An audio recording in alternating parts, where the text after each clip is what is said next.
कुछ माड़े भैनां ते भ्राऽ पुच्छने जे तुसां कुत्थै रैह्ने ओ ते में तुसां गी एह् दस्सां भाई असां इस बूह्टे दे कोल रैह्ने आं ते असां नी कोई पक्की जाग कोनी पक्का टकाना कोनी। ते में अपने भैनां भ्रावां गी एह् दस्सना चाह्नी सी जेह्ड़े पुच्छने जे तुसां कुत्थै रैह्ने ओ असां बूह्टे दे हेठ रैह्ने आं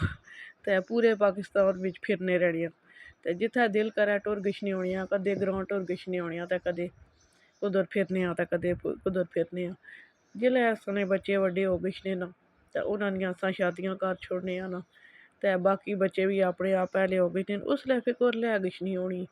उसलै ना स्कूल भेजने दा डर होना ते ना असेंगी डर होना जे किसलै छुट्टी होसी ते किसलै मुड़सन किसलै रुट्टी पकाग देसां ते इस बास्तै असां इ'नें सारियां गल्लां उप्परों बेफिकर हो गे आं ते असां जित्थें दिल होऐ टुर गिच्छने होन्ने आं कदें अपनी अम्मी दे कोल टुर गिच्छने आं ते कदें अपने सौह्रेआं दे कोल टुर गिच्छने होन्ने आं ते उत्थें ई रैह्ने आं।